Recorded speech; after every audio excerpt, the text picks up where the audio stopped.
ரூபராணி தன்னுடைய அம்மாவோடு அந்த சூப்பர் மார்க்கெட்டிற்கு போனாள். பல வண்ணங்களில் எழுதப்பட்டிருந்த அந்த அட்டைப்பட்டியை எடுத்துக்கொண்டே, அம்மா, இந்த முறை இந்த சீரியலை நாம் வாங்குவோமா? இது நன்றாக இருக்கும் என்று பலர் கூறுகிறார்கள். இதற்கு தொலைக்காட்சியிலும் சிறந்த விளம்பரம் கொடுக்கப்படுகிறது என்று கூறினாள். இல்லை ராணி, அதை வைத்துவிடு. ஏனென்றால் அதில் மிக அதிகமான சர்க்கரை இருக்கிறது. இதைவிட குறைந்த சர்க்கரை அளவுள்ள மற்றும் ஒரு ருசியான சீரியலை நான் உனக்கு காட்டுகிறேன் என்று அம்மா அவளை அடுத்த அலமாரிக்கு வழிகாட்டினார்கள். அடுத்த அலமாரிக்கு செல்லும் வழியில்தானே நாம் எதை சாப்பிடுகிறோமோ அப்படித்தான் நம்முடைய உடலும் இருக்கும் என்றும் கூறினார்கள். தாயும் மகளும் வீட்டிற்கு வந்து FM ரேடியோவை ஆன் பண்ணி சில பாடல்களை கேட்டுக்கொண்டே ராணி கடையிலிருந்து வந்த பொருட்களை சமையலறையில் அலமாரியில் அடுக்கிக் கொண்டிருந்தாள்.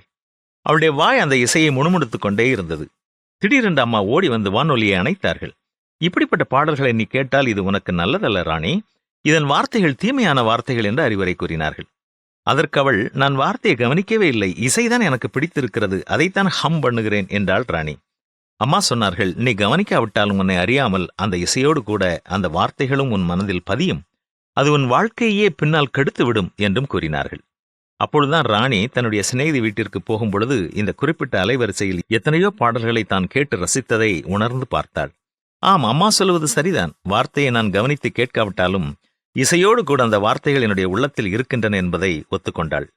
Man is not what he is but what he thinks என்று ஒருவர் கூறியிருப்பது எத்தனை உண்மை இல்லையா?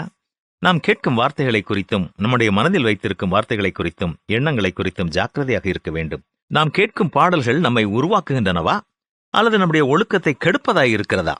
உங்கள் மனதில் எழும்புகிறதை நான் அறிவேன் என்று நம்மை உண்டாக்கின கடவுள் கூறுவதாக பரிசுத்த வேதமும் நமக்கு கற்றுத்தருகிறது. நாம் கேட்கும் வார்த்தைகளை குறித்தும் மனதில் கொள்ளும் எண்ணங்களை குறித்தும் கவனமாக இருப்போமா?